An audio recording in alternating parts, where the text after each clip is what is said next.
Halo semuanya, selamat pagi. Assalamualaikum warahmatullahi wabarakatuh. Kondisi masih pandemi, jangan lupa selalu jaga jarak aman, pakai masker, dan sering-seringlah cuci tangan untuk menghindari virus. Hari ini kita akan mempelajari 4 alasan kenapa kita harus membuka toko di marketplace.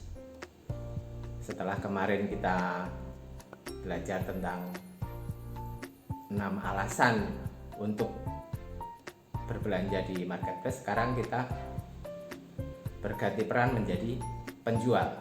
Kenapa kita harus berjualan di marketplace? Pertama, namanya marketplace itu seperti mall. Jadi kalau kita buka toko, buka warung, bandingkan kita buka warung di rumah dengan buka toko di mall. Di mall itu sudah pasti pengunjungnya banyak. Kalau di perumahan kan 1-2 paling tetangga kanan kiri. Tetapi kalau di mall itu pengunjungnya banyak. Demikian juga di marketplace sudah pasti pengunjungnya banyak. Karena di sana itu tempatnya orang mencari barang, dan rata-rata pengunjung marketplace itu mereka akan mengetikkan barang yang mereka cari di pencarian. Jadi kemungkinan toko kita untuk ditemukan jauh lebih besar dibandingkan dengan kalau kita membuka toko sendirian, misalnya bikin website www.tokonganu.com atau berjualan di platform media sosial, misalnya di Facebook, di Instagram, dan seterusnya, akan jauh lebih efektif kalau kita membuka tokonya di marketplace karena pengunjungnya yang jutaan tiap hari. Yang kedua, seringkali kalau kita berjualan di media sosial itu kita capek dengan pertanyaan, Mas kirim ke toko nganu ongkirnya berapa? Lu beli aja belum nanyain ongkos kirim. Kita kan mesti tahu dulu barang yang dibeli apa, beratnya berapa, dikirimnya ke toko nganu tadi pakai kurir apa, baru ketahuan kan ongkirnya. Tetapi kalau kita berjualannya di marketplace, begitu pembeli memasukkan keranjang barang yang kita jual, barang A misalnya, terus mereka isi toko kota tempat pengiriman, tujuan pengiriman, karena berat barang itu kita sudah set di awal, jadi langsung ketahuan. Begitu mereka mau bayar, oh ongkos kirimnya pakai kurir anu jadi sekian. Kalau kurir anu yang pengirimannya lebih cepat jadi sekian. Atau kalau misalnya dalam jangkauan pengiriman dengan insan kurir, misalnya Gojek atau Grab, langsung ketahuan sekian. Jadi kita tidak capek dengan pertanyaan, Mas ongkirnya berapa? Nah ini ongkir sudah ditulis otomatis, sudah keluar otomatis di sistem.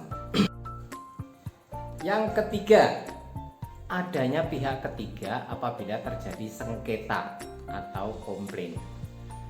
Misalnya barang yang kita kirim tidak sesuai atau kurang atau dan lain-lain, itu nanti pembeli akan bisa komplain, bisa mengajukan komplain di pusat resolusi, dan ada yang menengahi. Jadi tidak ada yang dirugikan di sini. Misalnya pembeli menerima barang kurang, solusinya bisa penjual harus mengirim barang lagi kekurangannya atau mengembalikan dana kekurangan dari barang yang dikirim tadi. Jadi kita juga berjualan jadi lebih enak karena tadi itu ada fitur pihak ketiga yang menengahi sehingga meminimalisir terjadinya komplain, terjadinya ketidakpuasan gitu dari transaksi yang terjadi. Berikutnya yang keempat, banyak fitur penunjang di aplikasi marketplace tadi.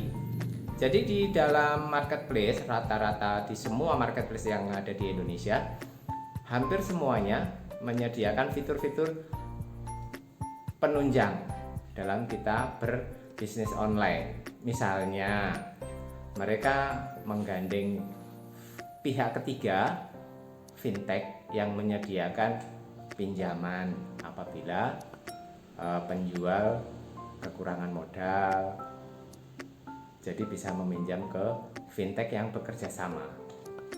Dan untuk ini syaratnya jauh lebih mudah dibandingkan dengan kita kalau mengajukan pinjaman secara pribadi di luar marketplace, karena pihak fintech akan menilai toko kita, reputasi kita dari track record kita berjualan di marketplace tadi. Jadi lebih mudah. Selain fintech, rata-rata juga marketplace menyediakan sarana untuk berinvestasi, misalnya di reksadana, di logam mulia, emas. Jadi kita bisa belajar berinvestasi dengan cara mencicil, misalnya beli emas mulai dari Rp500 saja,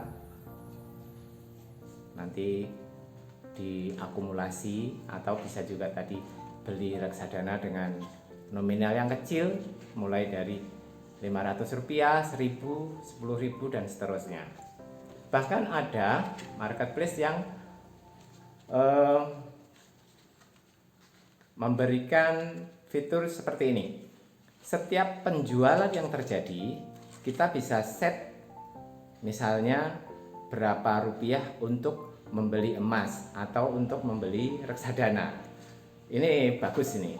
Jadi misalnya kita barang kita terjual senilai Rp50.000 misalnya, kita set Rp10.000 untuk beli emas misalnya, itu secara otomatis setiap kali terjadi penjualan senilai lebih dari Rp10.000 nanti dipotong Rp10.000-nya untuk disisihkan membeli logam mulia tadi.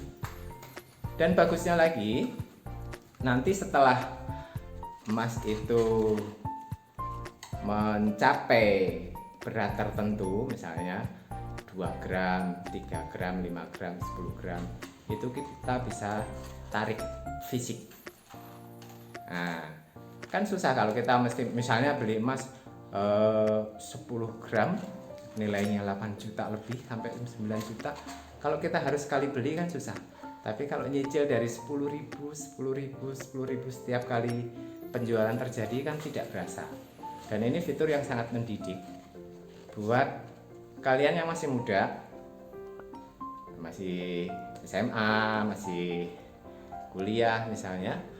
Ini bagus untuk sarana belajar berinvestasi. Selain itu juga masih ada lagi fitur untuk berjualan produk digital seperti jualan pulsa, token listrik, bayar BPJS, bayar PAM, dan seterusnya. Nah, itu banyak sekali. Jadi marketplace selain menyediakan platform untuk kita berbisnis, berjualan, juga menyediakan banyak fitur-fitur lain sebagai penunjang untuk kesuksesan kita dalam berbisnis online. Saya rasa hari ini videonya ini dulu. Nanti di berikutnya kita akan belajar lagi tema yang lain.